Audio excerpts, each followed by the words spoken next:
साविद्या या विमुक्ते, यानी सच्ची शिक्षा वही है जो हमें अज्ञानता से मुक्त करे। Welcome to the Learning Essence. अगर आप भी सिलेक्शन को अपना मिशन बना चुके हैं तो चैनल को सब्सक्राइब करिए द लर्निंग एसेंस पे। यहाँ आपको हाई कोर्ट आर का फुल सिलेबस, पीडीएफ, एमसीक्यू और पीवाईक्यू सब कुछ आपको फ्री में दिया जाएगा।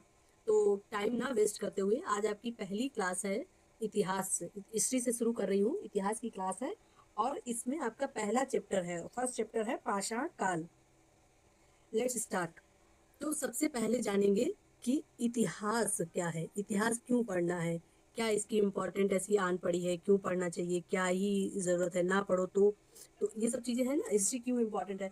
तो सबसे पहले इतिहास शब्द को ही जान लो कि इतिहास है क्या। इति, इति और हास। इति मतलब होता है ऐसा और हास मतलब होता है घटित हुआ, ऐसा ही घटित हुआ। ये और ये इसका क्या मतलब हुआ इतिहास का, कि ऐसा ही घटित हुआ।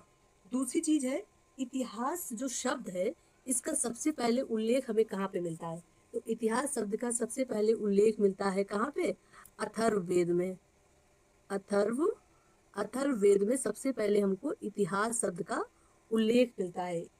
इसके बाद अब हम लोग ये जानेंगे, ऐसे इंटरेस्टिंग तरीके से पढ़ेंगे। जब इंटरेस्टिंग तरीके से पढ़ेंगे, मजेदार तरीके से पढ़ेंगे। किसको जानने में इंटरेस्ट नहीं होगा कि हमारे पूर्वज कैसे थे। आज हम लोग इतना सिविलाइज्ड हैं कि स्मार्टफोन यूज कर रहे हैं, पहले पहले तो कीपैड भी नहीं था, उससे पहले तो लैंडलाइन भी नहीं था, उससे पहले तो पोस्टल कार्ड वगैरह ये चलता था, उससे पहले तो कुछ भी नहीं चलता था। तो सोचो ना धीरे धीरे कैसे कैसे इवोल्यूशन हुआ। तो 5 लाख साल पहले, 2 लाख साल पहले आदमी कैसे रहता था, उसका जनजीवन क्या था, अपने पूर्वजों के बारे में जानना कितना इंटरेस्टिंग हो सकता है। वही मजेदार तरीके से हम लोग पूरा अच्छे से समझेंगे, पूरा चैप्टर पढ़ेंगे। इसके बाद लास्ट में आपके पीवाईक्यू और एमसीक्यू है वो लगाएंगे, ऐसे धीरे धीरे करके। आज पहला चैप्टर स्टार्ट कर रही हूँ पाषाण काल। इसके बाद आपको पढ़ाऊंगी सिंधु घाटी सभ्यता, इसके बाद वैदिक सभ्यता, मौर्य काल, गुप्ता काल। पूरा हिस्ट्री खत्म करेंगे, पूरा ज्योग्राफी, इकोनॉमी, देन उसके एमसीक्यू वगैरह भी लगाएंगे। ठीक है। तो अभी मैंने आपको बताया है इतिहास। इति मतलब ऐसा और हास मतलब घटित हुआ, ऐसा ही घटित हुआ, तो उसको बोलते हैं इतिहास। अब बोलते हैं इतिहास क्यों पढ़ना चाहिए। मतलब अब मैं बोलूं कि आप हिस्ट्री पढ़ लो बहुत अच्छा रहता है, तो आप पूछेंगे क्यों पढ़ूं, मैं मुझे नहीं पढ़ना है। तो इतिहास इसलिए जरूरी है क्योंकि अगर आपको थोड़ा अपना बौद्धिक विकास करना है, अपने लोगों से चर्चा में अगर आपको अपने आप को दिखाना है कि मैं इंटेलिजेंट हूँ, मैं मुझे नॉलेज है, दिखाना नहीं मतलब नॉलेज है, तो आप इतिहास के किसी भी कॉन्सेप्ट को क्या करेंगे, उसमें कोड कर देंगे। जैसे जैसे मैं एग्जांपल देती हूँ, तुगलकी फरमान, आपने वर्ड सुना होगा कभी न्यूज में वगैरह में कि ये सरकार का तुगलकी फरमान है। अब तुगलकी फरमान कैसे है, एक राजा था, अभी आप आगे जब पढ़ेंगे सल्तनत काल में, उसका नाम था मोहम्मद बिन तुगलक। आप सबको पता होगा, नहीं पता होगा तो मैं बता रही हूँ। तो वो बहुत ज्यादा इंटेलिजेंट था, टैलेंटेड था, बट लेकिन जो उसके फरमान आए, जो भी उसने नियम बनाए, उसमें जनता का नुकसान ही हुआ, मतलब उनका बुरा ही हुआ। कि उसने बोला कि चमड़े के सिक्के चला देते हैं। अब जनता ने क्या किया, खुद चमड़े के सिक्के वो बना बना के, ऐसे चमड़े के सिक्के घर ही में बना बना के उसको मुद्रा के रूप में, सबसे पहले मुद्रा को वो लेके आया अच्छे से, उसने सोचा कि मुद्रा से विनिमय होगा, बट जनता ने खुद ही बनाना स्टार्ट कर दिया, तो वो उसका बहुत डिजास्टर साबित हुआ। ऐसे बहुत सारे उसके नियम थे जो डिजास्टर साबित हुए। तो बोल देते हैं, उसका एग्जाम्पल देके बोल देते हैं कि ये सरकार जब कोई ऐसा नियम लाती है जो जिससे नुकसान होता है प्रजा का, जनता का, तो बोल देते हैं ये राजा का तुगलकी फरमान है। और एक चीज सुनी होगी आपने, बोलते हैं लुटियंस की सरकार है। तो ये लुटियंस वर्ड कहाँ से आया, लुटियंस की सरकार जब अंग्रेज शासन कर रहे थे, तो वो जो भारत की जनता थी उसके बीच में तो जाते नहीं थे कि उसके बीच में जाएंगे और पता करेंगे कि ये लोगों का जनजीवन कैसा है और उसी हिसाब से हम नियम बनाए, ऐसा तो उनका था नहीं। तो वो क्या करते थे, वो दिल्ली में बैठते थे और वहीं पे ऐसे रूम में बैठे लोग, और दिया हिंदुस्तान के लिए नियम बना दिया। तो वहीं पे उसी इसीलिए, और वहाँ पे एक जो ऑफिसर था उसका नाम था लुटियंस। वो बिल्डिंग जो बनाई है, उस बिल्डिंग को जो अपनी जो दिल्ली में संसद भवन है, उसको सबसे पहले किसने डिजाइन किया, लुटियंस ने डिजाइन किया। क्योंकि आप तो बोलते हैं लुटियंस की सरकार है, एक बिल्डिंग में बैठे हैं और पूरी देश के लिए नियम बना दिए, उनको जमीनी स्तर की कोई नॉलेज नहीं है। तो अब एग्जाम्पल दे देते हैं लुटियंस की सरकार, तो तुगलकी फरमान, लुटियंस की सरकार, ऐसे बहुत सारी चीजें आते हैं जो हिस्ट्री में हम लोग कोड करते हैं। और ये कोड तभी तो कर पाओगे ना जब आपको हिस्ट्री की क्या होगी, हिस्ट्री की आपको नॉलेज होगी। ठीक है। अब देखो, इतिहास को किसने क्या कहा है और इतिहास क्यों पढ़ना चाहिए। तो सबसे पहले इतिहास को कौटिल्य कौटिल्य ने क्या कहा है, कौटिल्य ने कहा है कि राजा को इतिहास सुनना चाहिए। राजा को क्या करना चाहिए, राजा को इतिहास सुनना चाहिए। राजा इतिहास सुनेगा तभी तो वो पुरानी गलतियों को रिपीट नहीं करेगा बार बार, वरना वो क्या करेगा, पुरानी गलतियों को ही रिपीट करता रहेगा। अ, और फिर वो समझ नहीं पाए कि हमें कैसे शासन करना है, कैसे क्या गलतियां हैं जो पुराने राजाओं ने करी है और मुझे नहीं करनी, युद्ध की प्रणालियां क्या है, किसी राजा ने कैसे युद्ध लड़ा था। तो राजा को इतिहास सुनना चाहिए, किसने कहा, कौटिल्य ने कहा। इसके बाद एक थे अकबर के 9 रत्नों में, एक थे अपने अबुल फजल, उनका नाम था क्या, अबुल फजल, अबुल फजल। अबुल फजल थे नवरत्नों में, इतिहासकार थे अबुल फजल। अबुल फजल का क्या कहना है, अबुल फजल कहते हैं कि इतिहास एक ऐसा चिकित्सालय है जहाँ प्रत्येक व्यक्ति की मर्ज की दवा उपलब्ध है, प्रत्येक व्यक्ति मर्ज की दवा उपलब्ध है, ऐसा अबुल फजल ने कहा है। और कौटिल्य ने क्या कहा, कौटिल्य ने कहा कि राजा को इतिहास सुनना चाहिए। इसके बाद एक और आते हैं इतिहासकार, उनका नाम है जियाउद्दीन बर्नी। क्या नाम है उनका, नाम है बर्नी, जियाउद्दीन बर्नी। बर्नी जी का क्या कहना है, जियाउद्दीन बर्नी कहते हैं कि जो इतिहास है वो विज्ञानों की रानी है, इतिहास विज्ञानों की रानी है। अब विज्ञानों की रानी है ऐसा क्यों बोलते हैं, देखो जैसे कोई साइंटिस्ट है या कोई भी है, उसको इतिहास जानना चाहिए। इतिहास मतलब जो पहले हो चुका है, पहले घटित हो चुका है। कोई भी इन्वेंशन है, कुछ भी है, आविष्कार है, कुछ भी है, आपको पता होना चाहिए ना क्या क्या इन्वेंशन हो चुके हैं, क्या क्या क्या क्या अप्रोचेस हो उसके लिए करे जा चुके एक्सपेरिमेंट। मुझे ये एक्सपेरिमेंट नहीं करने हैं क्योंकि ये वर्क नहीं किए थे, मुझे इसके आगे काम करना है, तो उसके लिए भी आपको इतिहास पता होना चाहिए, भले वो साइंस का इतिहास हो, लेकिन आपको इतिहास पता होना चाहिए। ठीक है, अब आते हैं एक और है महान व्यक्ति जिनका नाम है बेकन। इनका नाम क्या है, बेकन। बेकन ने क्या कहा है इतिहास के बारे में, बेकन का कहना है इतिहास मनुष्य को बुद्धिमान बनाता है, इतिहास मनुष्य को बुद्धिमान बनाता है। ये मैंने बताया है कि इतिहास कैसे मनुष्य को बुद्धिमान बनाता है। ठीक है, कि आप कोड कर सकते हो, अगर आपको पुरानी चीजें पता है तो आप पुरानी गलतियां दोबारा नहीं दोहराएंगे इतिहास की, अगर आपको नॉलेज है। इसके बाद एक और विद्वान हुए जिनका नाम है कोलिन वुड। इनका नाम क्या है, कोलिन वुड। कहाँ लिख दूं इसको, एक मिनट इधर लिख देती हूँ, कोलिन कोलिन और वुड है, कोलिन वुड। कोलिन वुड एक इतिहासकार है। उनका क्या कहना है कि हम उस सदी में आकर खड़े हैं जहाँ इतिहास उतना ही इम्पोर्टेंट है जितना कि विज्ञान, जितना इतिहास इम्पोर्टेंट है उतना ही विज्ञान इम्पोर्टेंट है, ऐसा किसने कहा है, कोलिन वुड ने कहा है। तो जान, अब इससे ये पता चल गया कि इतिहास इतना इम्पोर्टेंट क्यों है और हमें इतिहास को क्यों पढ़ना चाहिए। इतिहास की सबसे पहले अगर आपसे पूछा जाए कि फादर ऑफ हिस्ट्री कौन थे, तो फादर ऑफ हिस्ट्री है हेरोडोटस। हेरोडोटस ने सबसे पहले क्रमबद्ध तरीके से इतिहास को लिखने की कोशिश करी थी कि उसको क्रम में तिथि वाइज लिखा जाए, डेट वाइज लिखा जाए। तो फादर ऑफ हिस्ट्री कौन है, हेरोडोटस है। इसके बाद एक और इतिहासकार है जिनका नाम है ईएच कार। ईएच कार ने अपनी उनकी एक पुस्तक है what is history. EH car की एक पुस्तक है जिसका नाम क्या है, व्हाट इज हिस्ट्री। और व्हाट इज हिस्ट्री में उन्होंने बोला है, एक मिनट,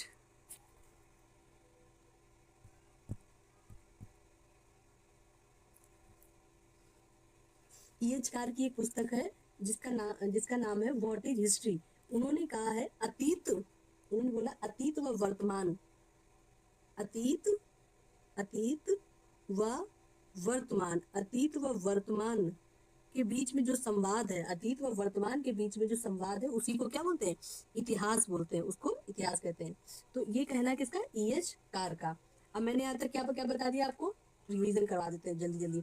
इतिहास, इति मतलब ऐसा और हास मतलब घटित हुआ, ऐसा घटित हुआ। इतिहास का सबसे पहले उल्लेख कहाँ पे हुआ, तो इसका उल्लेख सबसे पहले अगर देखा जाए वेदों के हिसाब से देखा जाए तो सबसे पहले इसका उल्लेख अथर्ववेद में हुआ। इतिहास क्यों पढ़ना चाहिए, क्यों इंपॉर्टेंट है, कौटिल्य ने क्या कहा, कौटिल्य ने कहा राजा को इतिहास सुनना चाहिए। अबुल फजल ने क्या कहा, इतिहास एक ऐसा चिकित्सालय है जहाँ प्रत्येक व्यक्ति की मर्ज की दवा उपलब्ध है। बर्नी ने कहा है विज्ञान, बा से बर्नी, बा से विज्ञान, जो इतिहास है वो विज्ञानों की रानी है। और हाँ एक चीज रह गई थी, जो बर्नी है जियाउद्दीन बर्नी, जब मैं आपको सल्तनत काल पढ़ाऊंगी वहां पे आपको इनके बारे में काफी उल्लेख मिलेगा। तो बर्नी ने दो किताबें लिखी हैं। एक बर्नी ने लिखी है एक किताब बर्नी ने लिखी है, उसका नाम है तारीख ए फिरोज शाही। किताब का नाम है तारीख ए फिरोज शाही। इनकी किताब का नाम लिख देती हूँ, तारीख ए फिरोज शाही। तारीख ए फिरोज फिरोज शाही, तारीख ए फिरोज शाही इनकी एक किताब है। और एक किताब है इनकी, एक किताब है फतवा ए जहादी, फतवा ए जहांदारी, फतवा ए जहांदारी। थोड़ा डार्क सा कलर है। फतवा फतवा ए जहांदारी, फतवा ए जहांदारी। तो दो किताबें किसकी हैं? जियाउद्दीन बर्नी की। ठीक है, चलते हैं आगे। आगे स्टार्ट करते हैं। आज मैं पढ़ाने वाली हूँ आपको कौन सा चैप्टर? पाषाण काल।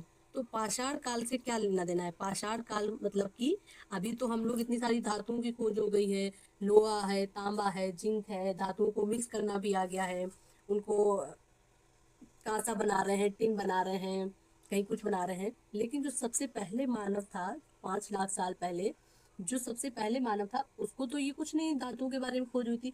तो वो क्या इस्तेमाल कर रहा था? वो इस्तेमाल कर रहा था पत्थरों का। किसका इस्तेमाल कर रहा था? पत्थरों का इस्तेमाल कर रहा था। और जब वो पत्थरों का इस्तेमाल कर रहा था, इसीलिए इस काल को बोलते हैं पाषाण काल। ठीक है। अब पाषाण काल एकदम से तो नहीं आ गया। पाषाण काल कैसे पढ़ने लगे? एकदम से कूद के पाषाण काल नहीं पढ़ने लगे। हम लोगों का जो भी इतिहास है, उस इतिहास को 3 भागों में बांटा गया है। नंबर 1 बांटा गया है किसमें? प्राग ऐतिहासिक काल। ठीक है। नंबर 2 है आपका आद ऐतिहासिक काल, और नंबर 3 है आपका ऐतिहासिक काल। जो प्राग ऐतिहासिक काल है, जो प्राग ऐतिहासिक काल है, इसको ही बोलते हैं पाषाण काल। जो प्राग ऐतिहासिक काल है उसी को पाषाण काल बोलते हैं। इसमें जो पुरातत्व मिले हैं वो सिर्फ पुरातत्व स्रोत ही मिले हैं। यहाँ पे आपको साहित्य नहीं मिला है, ना आपको विदेशी विवरण मिले हैं। सिर्फ क्या मिले? पुरातत्व के स्रोत मिले हैं। पुरातत्व में क्या? मन के मिल गए, मृदभांड मिल गए, पत्थरों के औजार मिल गए, ये जो भी यूज करते थे, तो ये सब पुरातात्विक स्रोत हैं। कोई लिपि नहीं मिली, कुछ लिखा हुआ नहीं मिला। किसमें? पाषाण काल में। इसीलिए इसको बोलते हैं प्रागैतिहासिक काल या पाषाण काल, क्योंकि यहाँ पे क्या है? सिर्फ पुरातात्विक स्रोत है। ठीक है, पुरातात्विक स्रोत है। और आद ऐतिहासिक काल में आपको पुरातात्विक स्रोत भी है, साहित्य भी है, लेकिन उस साहित्य को पढ़ा नहीं गया है। अब पढ़ा क्यों नहीं जा पाया? क्योंकि वो पता नहीं कौन सी लिपि का यूज किया है। आद ऐतिहासिक काल में ही तो आता है आपकी सिंधु घाटी सभ्यता, और सिंधु घाटी सभ्यता के लोगों को लिपि का ज्ञान था, लेकिन उनकी लिपि को अभी तक पढ़ा नहीं जा पाया है। इसके बाद आते हैं आपका ऐतिहासिक काल। ऐतिहासिक काल में हम लोग पढ़ेंगे, वहां पे पुरातात्विक स्रोत भी होंगे, उनके पास साहित्य भी होगा, और उनके पास विदेशी विवरण भी होगा। देखो, साहित्य अगर उनके पास है, और वो साहित्य क्या है? हम लोग पढ़ पा रहे हैं, उसको पढ़ लिया गया है। इसी में आएगा आपका अशोक के जो स्तंभ लेख है, अशोक के अभिलेख है, स्तंभ लेख है, ये सारा कुछ इसी में आएगा। विदेशी विवरण जैसे कि मेगस्थनीज है, और मेगस्थनीज है, वेनसांग है, और फायान है, ये जो विदेशी अपने यहाँ पे आए थे, उनने जो विवरण लिखे हैं उससे पढ़ा गया। इंडिका बुक लिखी है मेगस्थनीज ने, तो उनके विदेशी विवरण भी हैं। तो इतिहास को कितने भागों में बांटा गया? 3 भागों में। प्राग ऐतिहासिक काल, आद ऐतिहासिक काल, ऐतिहासिक काल। प्राग ऐतिहासिक काल को ही बोलते हैं पाषाण काल। और प्राग ऐतिहासिक काल के सिर्फ पुरातात्विक स्रोत है। आद ऐतिहासिक काल की 2 चीजें हैं, पुरातात्विक स्रोत और साहित्यिक स्रोत। लेकिन ऐतिहासिक काल जो तीसरा है, उसके पास 3 चीजें हैं, पुरातात्विक स्रोत भी है, साहित्य भी है, और विदेशी विवरण भी है। ठीक है। अब हम लोग पढ़ेंगे पाषाण काल को। ठीक है।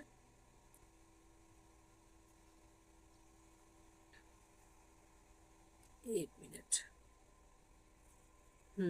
अब पढ़ते हैं क्या? पाषाण काल। तो पाषाण काल मानव सभ्यता का वह प्रारंभिक काल जिसमें मनुष्य पत्थरों के औजारों का प्रयोग करता था, और भारतीय इतिहास का सबसे प्राचीन काल है। पाषाण काल क्या है? भारतीय इतिहास का सबसे प्राचीन काल है। इतिहास को कितने भागों में बांटा गया है? पाषाण काल, प्रागैतिहासिक काल, मतलब दोनों एक ही है। इसके बाद है आद्यैतिहासिक काल और ऐतिहासिक काल। तो सबसे पुराना कौन सा है? पाषाण काल। ठीक है। अब पाषाण काल को 3 भागों में बांटा गया। जो पत्थर का इस्तेमाल कर रहा था आदि मानव, उस काल को 3 भागों में बांटा गया, क्योंकि पत्थर तो इस्तेमाल कर रहा था, लेकिन धीरे धीरे क्या हुआ, पत्थरों में भी इवोल्यूशन हुआ, चेंजमेंट हुआ। जैसे फोन यूज करते हैं ना हम लोग, तो पहले कीपैड कर रहे थे, फिर 2G आया, 3G आया, 5G आया। ठीक है। ऐसे ही पत्थर जो इस्तेमाल होते, कभी एक टाइम पीरियड में वो किसी और टाइप का पत्थर यूज कर रहे थे, दूसरे टाइम पीरियड में किसी और टाइप का पत्थर यूज कर रहे थे, तीसरे टाइम पीरियड में वो किसी और टाइप का पत्थर यूज कर रहे थे। इसलिए पाषाण काल को भी 3 भागों में बांटा गया है। पूरा पाषाण काल, मध्य पाषाण काल और नव पाषाण काल। पैलियोलिथिक एज, मीजोलिथिक एज और नियोलिथिक एज। पूरा पाषाण काल 2.5 लाख से, कहीं कहीं पे इसको अनंत काल से बोलते हैं, 2.5 लाख से 10,000 ईसा पूर्व। और यहाँ पे क्या था, पुराने पत्थर के औजार यूज कर रहे थे। मतलब जो पत्थर थे वो कैसे थे, पुराने पत्थरों का यूज कर रहे थे, मतलब ठीक से बने भी नहीं थे, उतनी उसमें शार्पनेस उतने अच्छे नहीं थे। लेकिन जब मध्य पाषाण काल आया तो इनको समझ में आ गया इस टाइम पे कैसे पत्थर यूज हो रहे हैं, लघु पाषाण उपकरण यूज हो रहे हैं। इनको पता चल गया कि जो काम सुई से है वहाँ पे भाले का यूज नहीं करना है, जहाँ पे भाले का काम है वहाँ सुई से काम नहीं चलेगा। तो ये छोटे छोटे पत्थर भी बनाने लगे थे, उपकरण थे इनके पास। इसके बाद आता है नियोलिथिक एज, नव पाषाण काल। इसका टाइम है 6,000 से 1,000 ईसा पूर्व। और अब इनको क्या आ गया था, इसमें इन्होंने खूब भूचाल मचाया नव पाषाण काल में, क्योंकि इतनी ज्यादा चीजों की खोज हो गई थी। इसलिए नव पाषाण काल में आग की खोज हो गई थी। नव पाषाण काल में इनको पशुपालन आ गया था, कृषि आ गई थी। नव पाषाण काल में इनको पहिए की खोज भी कर ली थी इन्होंने। ये आराम से पहिया घुमाते थे और उससे मृदभांड बर्तन बनाते थे, कृषि करते थे। और जब कृषि में पैदावार अतिरेक हो गई, जब ज्यादा पैदावार हो गई, तो जरूरत हुई उसको स्टोर करने की, इकट्ठा करने की। तो स्टोर करने के लिए फिर उनको मृदभांड, बड़े बड़े बर्तन बनाने पड़े मिट्टी के। और वो किस पे बनाते थे, चाक पे घुमा के, पहिया घुमा के चाक पे बनाते बनाते थे। ठीक है। तो आगे आता है आपका पाषाण काल को कितने भागों में बांटा गया, पूरा पाषाण काल, मध्य पाषाण काल और नव पाषाण काल। अब पूरा पाषाण काल के बारे में पढ़ते हैं। पूरा पाषाण काल क्या था। सबसे पहले तो ये है कि जो आपका पूरा पास, एक चीज जाननी पड़ेगी, हिस्ट्री जब भी पढ़ो, इतिहास जब भी पढ़ो, एक लाइन याद रखो, जहाँ का जैसा भूगोल होगा वहाँ का वैसा ही इतिहास होगा। वहाँ का टेरेन जैसा होगा वैसा ही उनका वहाँ की हिस्ट्री होगी। जैसे कि देखो, अब वहाँ का इतिहास कैसे रिलेट करेंगे, मान लो अरब का इतिहास है, या फिर अरब का इतिहास, वहाँ पे वनस्पतियां नहीं है, मरुस्थल है, तो हिस्ट्री भी वैसे रिलेट करेंगे ना, कि उनके पास जानवर उसी टाइप के होंगे। अब मगध का जब मौर्य साम्राज्य पढ़ेंगे तो आपको ये पता चलेगा कि वहाँ का जो राजा है मौर्य, वो हाथियों की सेना क्यों रख रहा है, क्योंकि जहाँ का जैसा भूगोल वहाँ का वैसा इतिहास। जो शिवाजी हैं, जब आप मॉडर्न हिस्ट्री की तरफ पहुंचेंगे, मतलब से पहले, तो शिवाजी गुरिल्ला युद्ध पद्धति का यूज क्यों करते थे, वो गुरिल्ला पद्धति से यूज क्यों करते थे, क्योंकि जहाँ का जैसा भूगोल वहाँ का वैसा इतिहास। वहाँ पे ऐसी सिचुएशन है, ऐसी पहाड़ियां हैं कि वहाँ पे नॉर्मल पूरी सेना ले जाके युद्ध लड़ना इतना पॉसिबल ही नहीं है। तो वो क्या करते थे, वो गुरिल्ला युद्ध करते थे। तो अभी आप पढ़ने जा रहे हैं क्या, पूरा पाषाण काल। नंबर 1 है पूरा पाषाण काल। इसे ओल्ड स्टोन एज भी कहते हैं। समय अवधि कितनी है, 2.5 लाख से 10,000 ईसा पूर्व। इस काल का मानव होमो सैपियंस कहा जाता था। मानव कैसा था, मानव इस काल का होमो सैपियंस था। लेकिन हम लोग एकदम से तो होमो सैपियंस आ नहीं गए कि हाँ बस डायरेक्ट, क्योंकि हम लोगों को तो माना जाता है क्या, हम लोगों को तो कपी, बंदर का पूर्वज माना जाता है। और जब कपी के पूर्वज हैं, बंदर के पूर्वज हैं, तो धीरे धीरे हम लोगों का क्या हुआ, इवोल्यूशन हुआ, तब जाके कहीं पहुंचे हैं होमोसेपियंस पे। एकदम से होमोसेपियंस पे तो नहीं पहुंचे ना। तो कैसे कैसे इवोल्यूशन हुआ, सबसे पहले तो हम लोग किसके वंशज हैं, कपी। कपी, कपी मतलब वानर है। तो कपी जो था, वानर जो था, वो 2 टाइप का था। ऐसे करके 2 पार्ट में डिवाइड कर लेते हैं। एक था अपना रामापिथेकस, एक क्या था, रामापिथेकस, और एक था ऑस्ट्रेलोपिथेकस। जो रामापिथेकस था वो चला गया जंगलों की तरफ, ठीक है। और जो ऑस्ट्रेलियोपिथेकस था वो आ गया अपना मैदानी भागों की तरफ। अब यही ऑस्ट्रेलियोपिथेकस जो है, इसमें होगा चेंजमेंट, क्योंकि ये मैदान मैदान की तरफ आ गया। तो अब यहाँ के वातावरण में रहने के लिए ये क्या करेगा, चेंजमेंट करेगा, क्योंकि यहाँ पे बर्फ है मैदानी भाग में अभी। और जब यहाँ पे बर्फ है, मध्य पाषाण काल में बर्फ यहाँ से हटेगी धीरे धीरे। अभी तो जो पूरा पाषाण काल चल रहा है, यहाँ पे अभी धरती क्या है, बर्फ से ढकी हुई है। तो जब ये मैदानी भाग में आएगा तो ये बर्फ से बचने के लिए अपने ऊपर वाले हाथों को उठाने की कोशिश करेगा। तो जो इरामापिथेकस जंगलों में चला गया, तो अपने जो पूर्वज है वो कौन है, अपने पूर्वज है ऑस्ट्रेलियोपिथेकस। और ऑस्ट्रेलियोपिथेकस एकदम से हम लोग होमोसेपियंस नहीं बने। सबसे पहले आया आपका ऑस्ट्रेलियोपिथेकस। ऑस्ट्रेलियोपिथेकस के बाद आया आपका होमो हैबिलस। क्या आया, होमो हैबिलस, होमो हैबिलस। होमो हैबिलस के बाद Homo erectus, Homo Homo erectus, Homo habilis, होमो हैबिलस के बाद होमो इरेक्टस। और होमो इरेक्टस के बाद आया है आपका क्या, इसके बाद आया नियरडर्थल। नियरडर्थल के बारे में तो सुना ही होगा, नियरडर्थल। एक मिनट,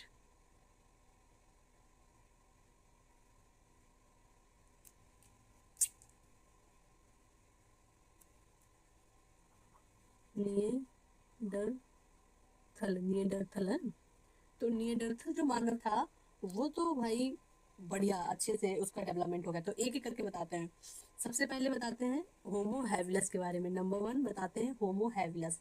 होमो हैबिलस क्या था, इस मानव ने पहली बार पत्थर तोड़ा, अपने हाथों से पहली बार क्या करा, पत्थर को तोड़ा, कला को जन्म दिया, हाथों का प्रयोग किया। हाथ से क्या किया, पत्थरों को तोड़ा। आगे वाले, पहले तो 4 पैरों से चल रहे थे, पहली बार इसने आगे वाले 2 पैरों, 2 हाथों का यूज किया और क्या किया, पत्थर को तोड़ा। और ये मानव कैसा था, ये मानव जो होमो हैबिलस था वो कारीगर मानव था, कारीगर, कारीगर मानव था। ठीक है। इसके बाद आता है आपका होमो हैबिलस के बाद होमो इरेक्टस। नियंडरथल बाद में आएगा, नियंडरथल को चाहे अभी इरेज कर देते हैं, पहले होमो हैबिलस बता रहे ना, होमो हैबिलस। इसके बाद बताएंगे आपको होमो इरेक्टस। होमो इरेक्टस के बाद बताएंगे आपको नियंडरथल मानव। नियंडरथल के बाद बताएंगे कैमरो कैमरेगनॉन, ये सारा कुछ बताएंगे। तो पहले आपको बताते हैं आपका होमो हैबिलस बता ही दिया, होमो इरेक्टस। होमो इरेक्टस जो मानव था, होमो इरेक्टस। नंबर 2 होमो इरेक्टस। होमो इरेक्टस मानव 2 टाइप का था, एक था जावा मानव और एक था जो चीन में रहता था। ठीक है। तो जो जावा मानव था उसने सबसे पहले आग की खोज करी। अगर आपसे पूछा जाए कि किसने सबसे पहले, तो होमो इरेक्टस में जो जावा मानव था। और इंडिया में जो सबसे मानव आया था, क्योंकि जो मानव सभ्यता का पालना किसे कहा जाता है, अफ्रीका को। ये सारे लोग कहाँ रहते थे, अफ्रीका में। तो जो भारत में पाया गया पहला मानव वो ना ऑस्ट्रेलियोपिथेकस था ना होमो हैबिलस था, वो कौन सा था, वो था होमो इरेक्टस। ये वाला मानव था, होमो इरेक्टस भारत में पाया गया। ठीक है। तो जो जावा मानव था ये वाला, इसने क्या किया, इसने आग की खोज की। लेकिन इसमें जो सबसे ज्यादा बुद्धिमान माना जाता था वो माना जाता था चीन वाला। चीन वाला मानव जो था वो ज्यादा बुद्धिमान माना जाता था। इसको बोलते थे पिकिंग मानव। जो चीन का था इसको पिकिंग मानव बोलते थे। और ये इसको बुद्धिमान इसलिए बोलते थे क्योंकि ये अपने हाथों का इस्तेमाल बहुत अच्छे से जान गया था, हाथों का इस्तेमाल। ठीक है। इसके बाद आता है आपका नियंडरथल मानव। होमो इरेक्टस के बाद आता है, होमो इरेक्टस के बाद नियंडरथल मानव। निये नियंडरथल नियंडरथल नियंडरथल मानव। तो जो नियंडरथल मानव था ये कहाँ पे पाया जाता था, नियंडरथल एक नदी घाटी है, कहाँ पे, जर्मनी में। जर्मनी में एक नदी घाटी है,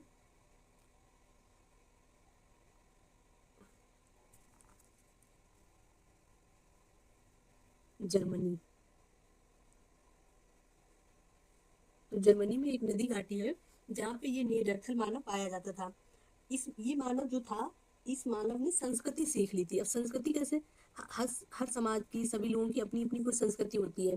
कोई शादियां ऐसे करता है, कोई शादियां वैसे करता है, सबकी अपनी अपनी प्रथाएं हैं।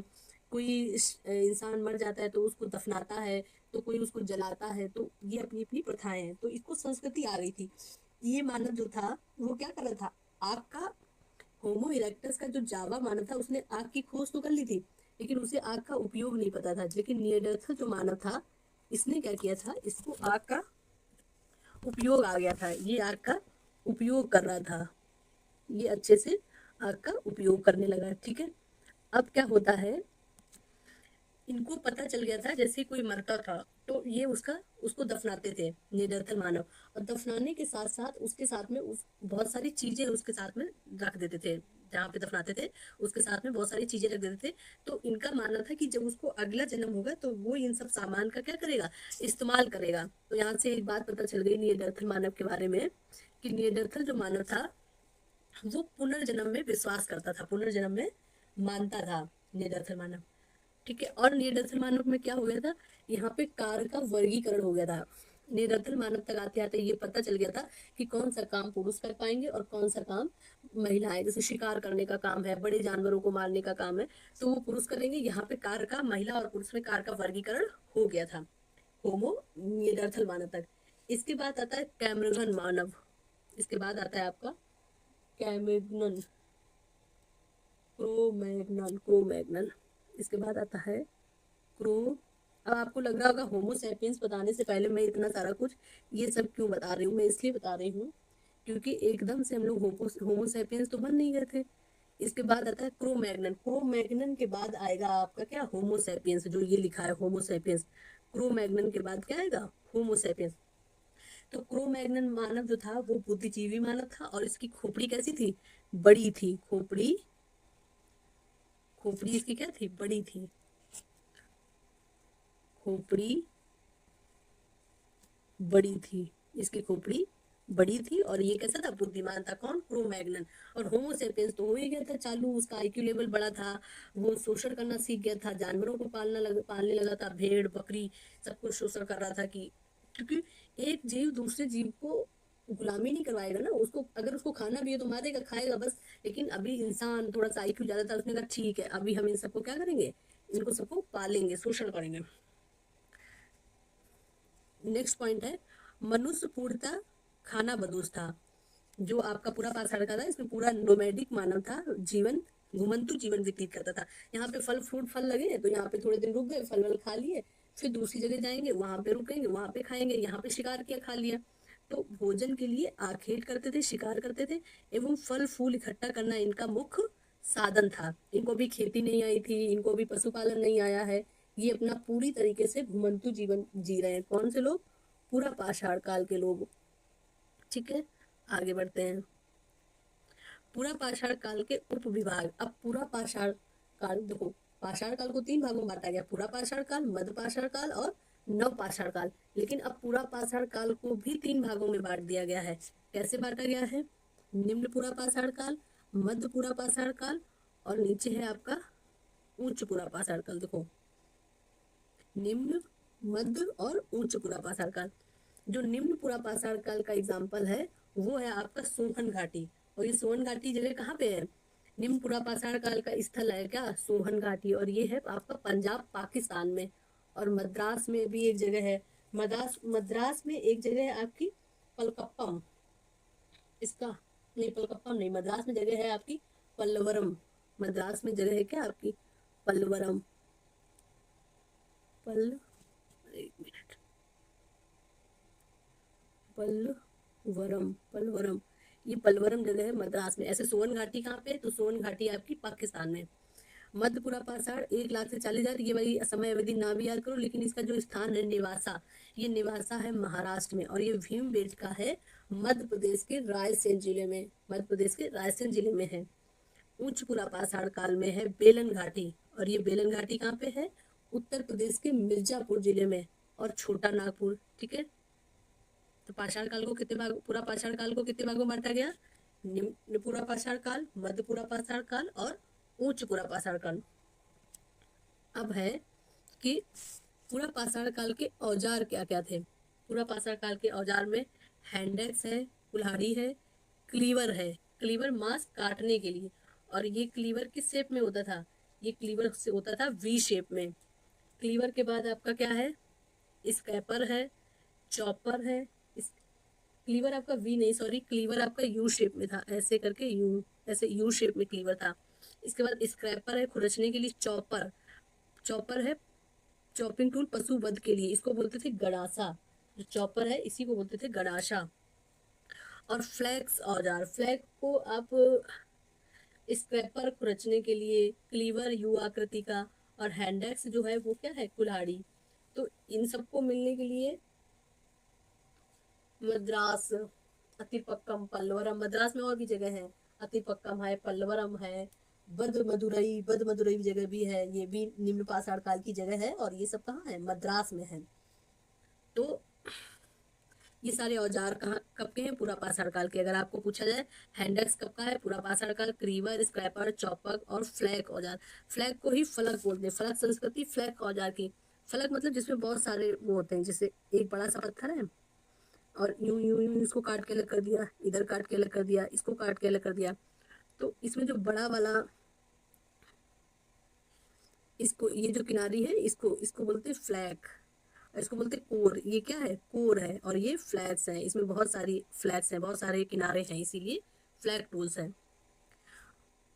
पूरा पाषाण काल के औजार क्वार्टजाइट पत्थर के बनते थे। अगर आपसे एग्जाम में पूछ दिया जाए कि पूरा पाषाण काल के औजार किस पत्थर के बनते थे, पत्थरों का तो यूज करते थे, लेकिन कौन सा पत्थर था, तो क्वार्टजाइट पत्थर था। इस काल में मनुष्य को आग की जानकारी नहीं थी, और वो गुफाएं और पेड़ों पर रहता था, गुफाओं में रहता था और पेड़ों पर रहता था। पूरा पाषाण काल के प्रमुख स्थल, स्थल कौन कौन से हैं, सोहन घाटी, मैंने बताया था आपका, ये कहाँ पे है, पाकिस्तान में है सोहन घाटी। और ये प्राचीनतम पाषाण उपकरण यहाँ पे मिले हैं सोहन घाटी से। इसके बाद है भीमबेटका। भीमबेटका मध्य प्रदेश के रायसेन जिले में है, और यहाँ पे आपको गुफा चित्रकारी मिली है, और भीमबेटका को यूनेस्को की धरोहर में भी शामिल किया गया है। इसके बाद स्थान है आपका हुसंगी। ये सब वो स्थान है जहाँ पे पूरा पाषाण जब खोद करी, मतलब खुदाई करी गई है, तो पूरा पाषाण काल के ही उपकरण मिले हैं। तो हुसंगी जगह है, हुसंगी कहाँ पे, कर्नाटक में। ये दक्षिण भारत का महत्वपूर्ण स्थान है हुसंगी। इसके बाद आता है निवासा। निवासा महाराष्ट्र में है, और ये मध्य पूरा पाषाण काल का स्थल है। अतिरमपक्कम, अतिरमपक्कम कहाँ पे है, तमिलनाडु में। ये दक्षिण भारत का प्राचीन स्थल है। इसके बाद आता है 16R नहर। 16R नहर आपका राजस्थान में, कहाँ पे है, राजस्थान, ये आपका राजस्थान में है। और उत्तर प्रदेश में है, उत्तर प्रदेश में बेलन घाटी नदी है, और बेलन नदी घाटी उत्तर प्रदेश के मिर्जापुर जिले में है, बेलन नदी घाटी। ठीक है, तो ये याद हो गया। सोवन घाटी अगर आपसे पूछा जाए तो ये पूरा पाषाण का एक तो स्थल है, और दूसरा पंजाब पाकिस्तान में है। भीमबेटका पूछा जाए तो ये मध्य प्रदेश के रायसेन जिले में है, हुसंगी कर्नाटक में है, नेवासा महाराष्ट्र में है, अतिरमपक्कम तमिलनाडु में है, और 16R नहर जो साइट है वो राजस्थान में है, और बेलन घाटी उत्तर प्रदेश के मिर्जापुर जिले में है। अगला पॉइंट है भीमबेटका मध्य प्रदेश, बताया था। यूनेस्को विश्व धरोहर स्थल है, यहाँ पूरा पाषाण काल से लेकर ऐतिहासिक काल तक गुफा चित्रकारी मिलती है। यहाँ के चित्र मुख्यतः लाल और सफेद रंग के बने हैं। अब आता है आपका मध्य पाषाण काल। अभी तक क्या पढ़ा था, पूरा पाषाण काल, अब आता है मध्य पाषाण काल। तो इसमें क्या क्या है, सबसे पहले मध्य पाषाण काल की समय अवधि देखो। समय अवधि क्या है, 10,000 से 6,000 ईसा पूर्व तक, और इसको बोलते हैं मिडिल स्टोन एज। क्या बोलते हैं, middle stone age. Middle stone age क्यों बोलते हैं, क्योंकि यहाँ पे इस टाइम तक क्या हो गया था, हिमयुग समाप्त हो गया था, जो बर्फ जमी थी वो हटने लगी थी, अभी बताएंगे आगे। मिडिल स्टोन एज और माइक्रोलिथिक एज। माइक्रोलिथिक क्यों, क्योंकि ये अब छोटे पत्थर का यूज भी सीख गए थे। पूरा पाषाण काल में ये लोग बड़े बड़े पत्थरों का यूज कर रहे थे, चॉपर चॉपिंग फ्लैक्स हैंडेक्स ये यूज कर रहे हैं। और पत्थर कौन सा था, क्वार्टजाइट पत्थर था। लेकिन यहाँ पे ये माइक्रोलिथिक पत्थर यूज करने लगे, छोटे छोटे पत्थर भी यूज करने लगे।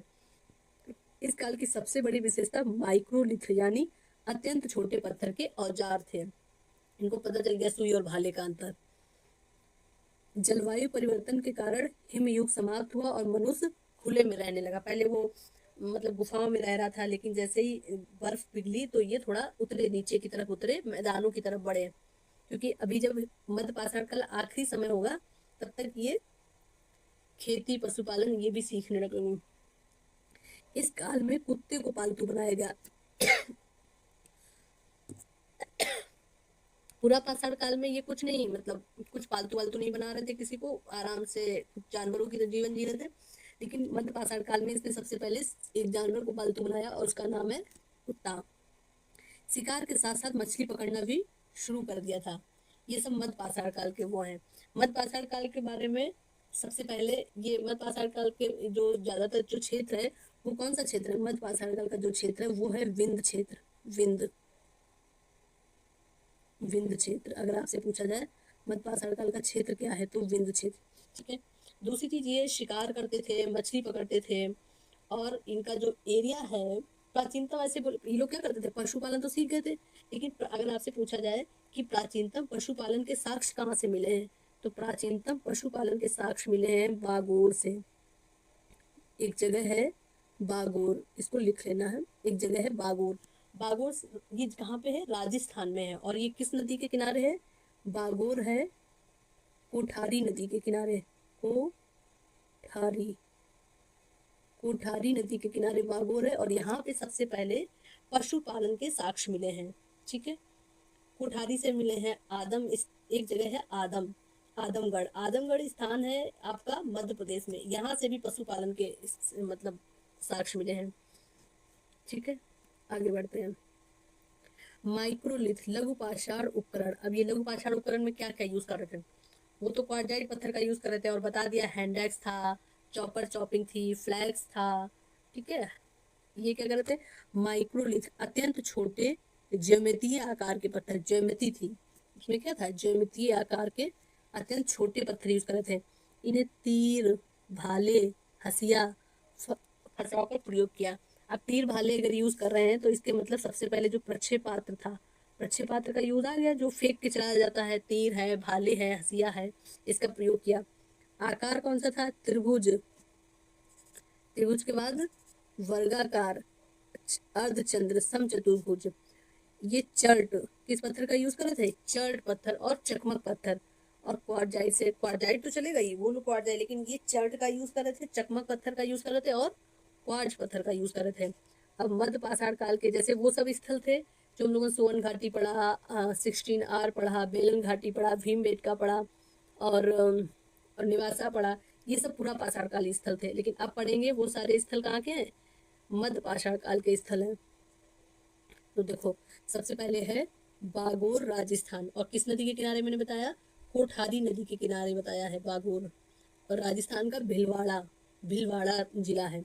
बागोर राजस्थान। सर्वाधिक माइक्रोलिथ पशुपालन के साक्ष्य, सर्वाधिक माइक्रोलिथ पत्थर, माइक्रो मतलब छोटे, और लिथ मतलब पत्थर, सबसे छोटे पत्थर मिले हैं आपको यहीं से, बागोर से।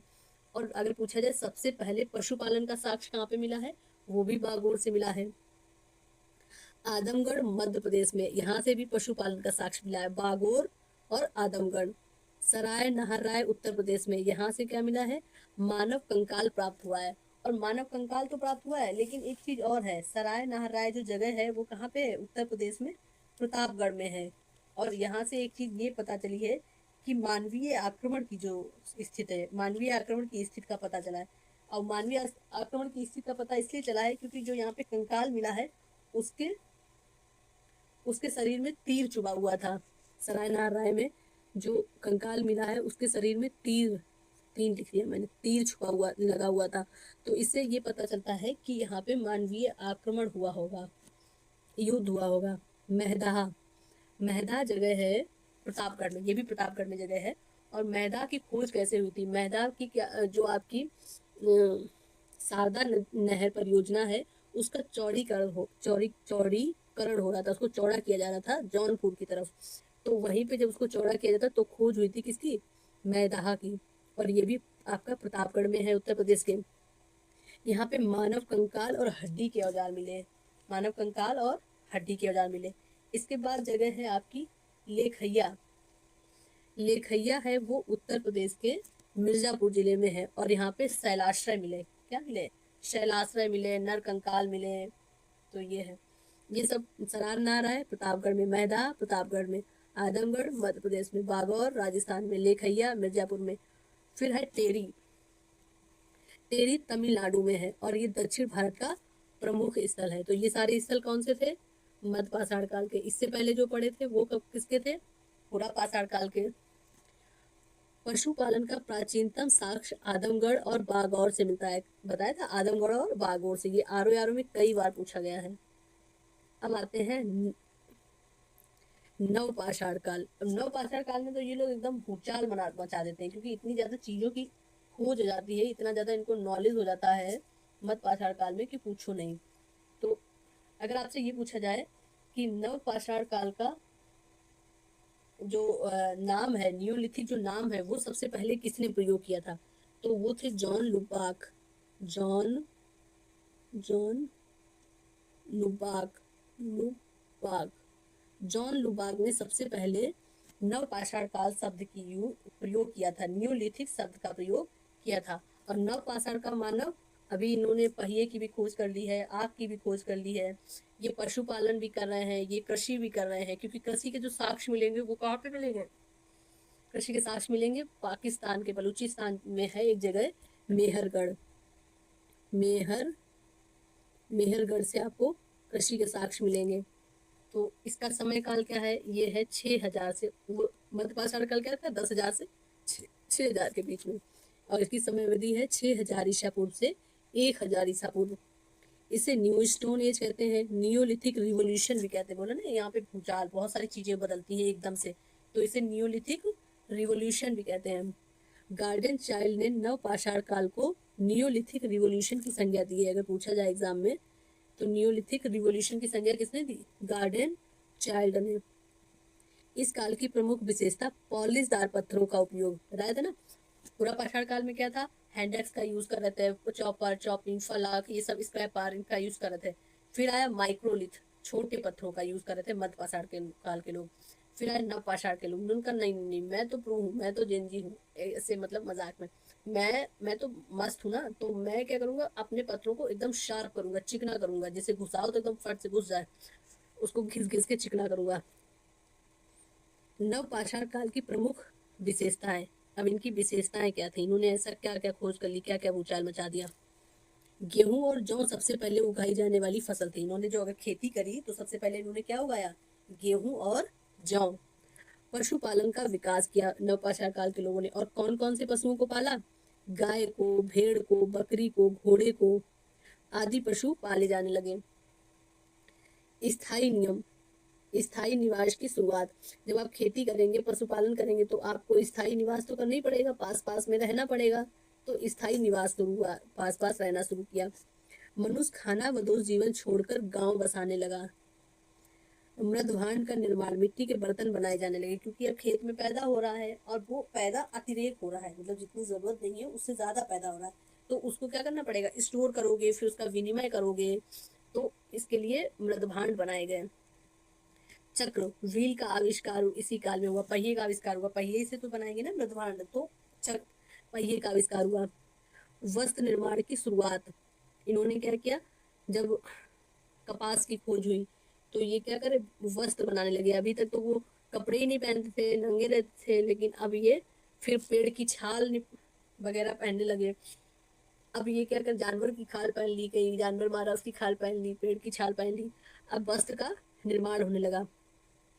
व्यापार की प्रारंभिक साक्ष्य मिले, जब बहुत ज्यादा अतिरेक पैदा होगा, ज्यादा पैदा होगा, तो क्या होगा, फिर उसको मार्केट में बेचा जाएगा, तो यहाँ पे व्यापार, ट्रेड के भी साक्ष्य मिले हैं। अब आता है, अब नवपाषाण काल के स्थल कौन कौन से हैं। स्थल में आपका है मेहरगढ़। मेहरगढ़ कहाँ पे है, बलूचिस्तान में। भारत का प्राचीनतम नवपाषाण स्थल है, 7000 ईसा पूर्व, और यहाँ पे क्या मिले हैं, कृषि के साक्ष्य मिले हैं। बुर्ज होम कहाँ पे है, ये जम्मू कश्मीर में है।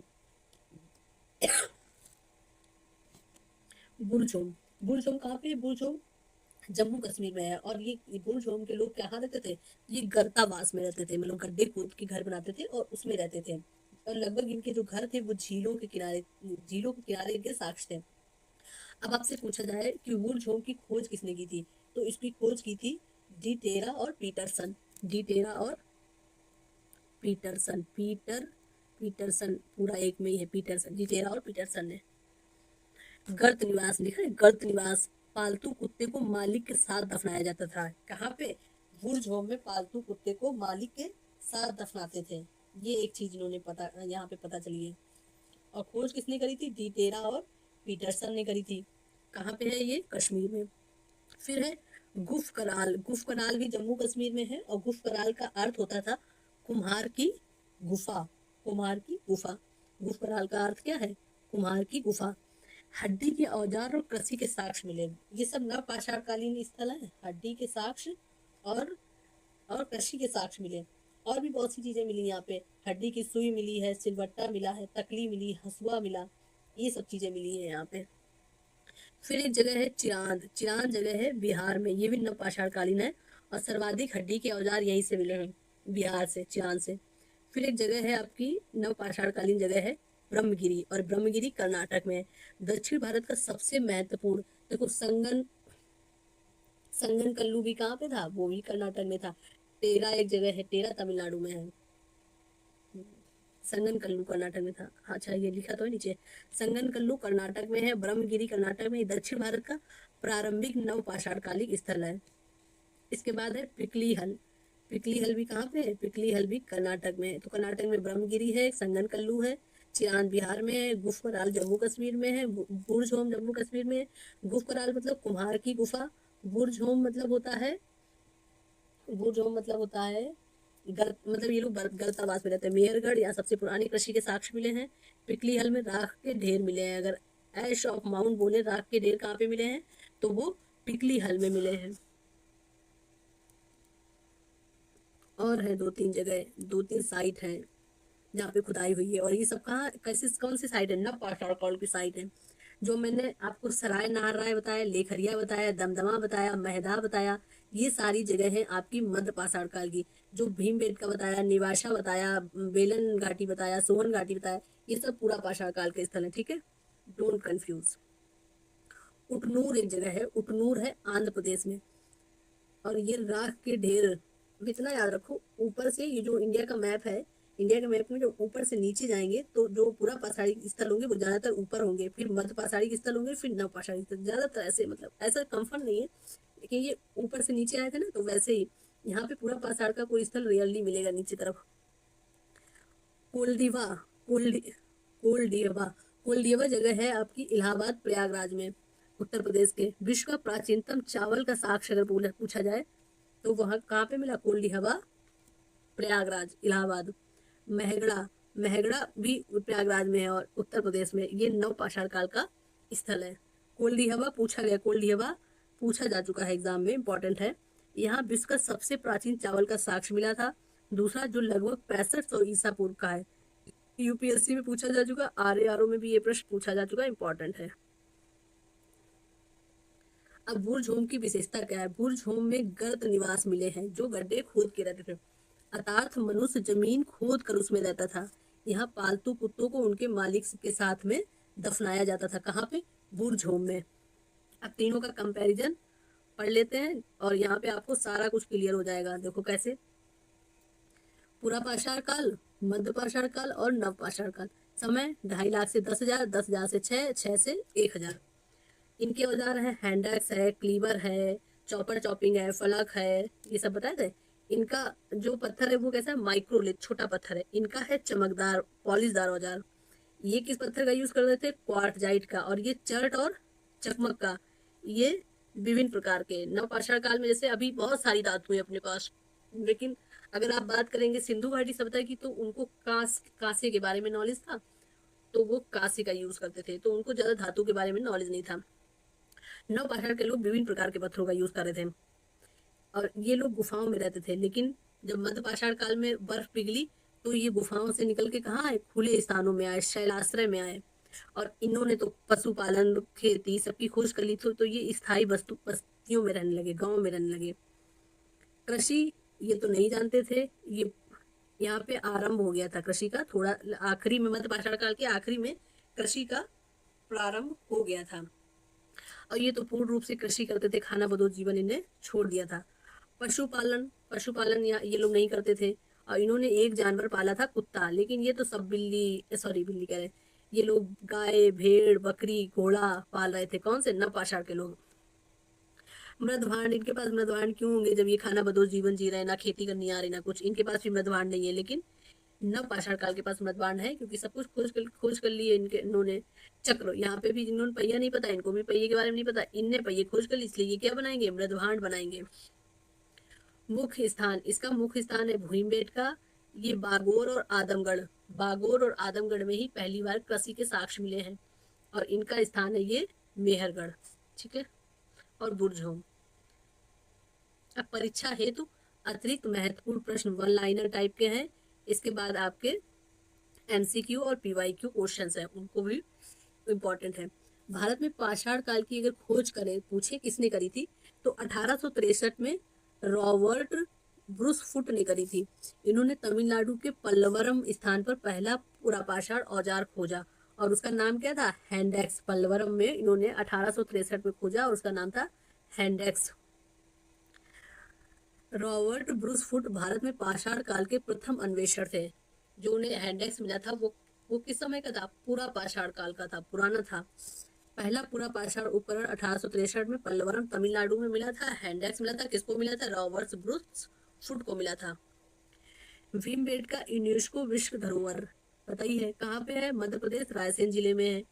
भीमबेटका की खोज अगर पूछ दिया जाए एग्जाम में, डॉक्टर विष्णु श्रीधर वाकड़कर डॉक्टर विष्णु श्रीधर वाकड़कर 1957 और 58 में। कोल्डी हवा इलाहाबाद प्रयागराज में। विश्व के प्राचीनतम चावल के साज कहाँ से मिले, कोल्डी हवा से मिले हैं।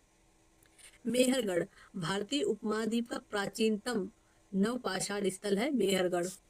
आग की खोज, उच्च पुरापाषाण काल में आग की खोज हो गई थी। पुरापाषाण काल को कितने भागों में बांटा गया, 3, निम्न पुरापाषाण काल, मध्य पुरापाषाण काल और उच्च पुरापाषाण काल। तो उच्च पुरापाषाण काल में आग की खोज हो गई थी। पहिए का आविष्कार नवपाषाण काल में हुआ। कृषि का आरंभ नवपाषाण काल में हुआ, और नवपाषाण क्रांति, न्यूलिथिक रिवोल्यूशन, नवपाषाण काल की क्रांति, ये किसने बोला, गार्डन चाइल्ड ने बोला। बागौर एक जगह है, राजस्थान में बताया था, मध्य प्रदेश का स्थान है, और किस नदी के किनारे है, कोठारी नदी के तट पर है, लिखा है कोठारी नदी के तट पर। सोहन संस्कृति पाकिस्तान में सोहन नदी की घाटी में है। सोहन संस्कृति जो है वो सोहन नदी घाटी है, और ये यहाँ पे कौन से औजार मिले, चौपर मिला है यहाँ पे। सोहन नदी घाटी जो है वो, उसके आसपास और भी बहुत स्थल है, जैसे पहले जैसे हड़प्पा से बताया, तो हड़प्पा है, मेहरगढ़ है, कालीबंगा है, राखीगढ़ी है, धौलावीरा है, लेकिन इतनी सारी साइट की खोज हुई, लेकिन उसका नाम हड़प्पा सभ्यता क्यों है, क्योंकि सबसे पहले जिसका खोज किया गया वो हड़प्पा स्थान है। वैसे ही सोहन नदी घाटी जो है वहाँ पे चौपर औजार मिला है, लेकिन सोहन नदी घाटी के और भी स्थल है वहाँ पे और स्थल है सोहन नदी घाटी में, जैसे कि मलकपुर एक जगह है, मलकपुर, ये कहाँ पे है, पाकिस्तान में है, सोन नदी घाटी के पास में। चौन तारा, मलकपुर चौन तारा, मलकपुर चौन तारा। इसके बाद चौमुख एक जगह है, वहीं पे किसके, सोन नदी घाटी के पास में, मलकपुर चौन तारा चौमुख, ठीक है। और यहाँ पे मिला क्या, चौपर औजार मिला। राख के ढेर कहाँ पे मिले हैं, दक्षिण भारत नव पाषाण स्थलों पर पशु बाड़े का स्थान मिला। राख के ढेर मिले हैं दक्षिण भारत में, और पशुपालन बाड़े के साक्ष्य मिले हैं कहाँ पे, दक्षिण भारत में। अब ये PYQ question one liner type के हैं, ऐसे वन लाइनर ऐसे कर लेते हैं, वन लाइनर ऐसे पढ़ लेते हैं, फिर पढ़ेंगे एमसीक्यू टाइप के।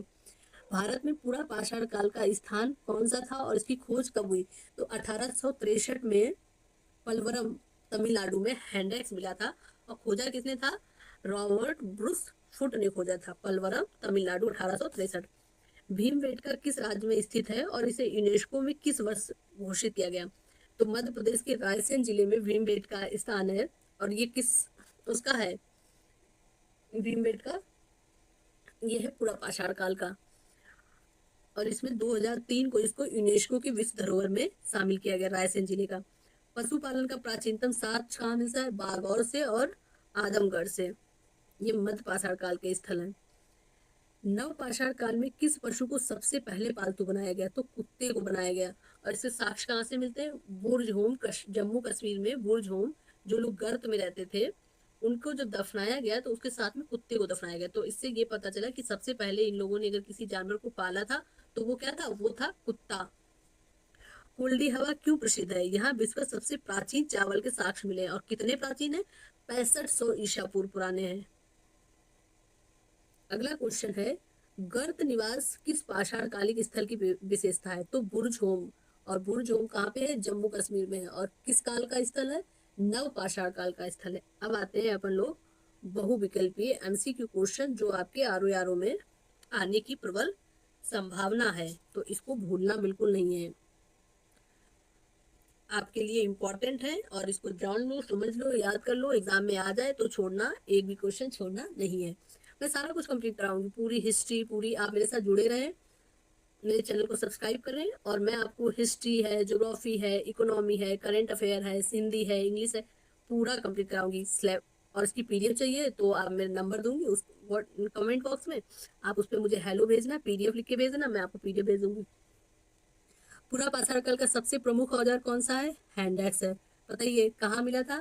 तो ये मिला था आपको तमिलनाडु में, और रॉबर्ट ब्रूस फुट ने इसको खोजा था।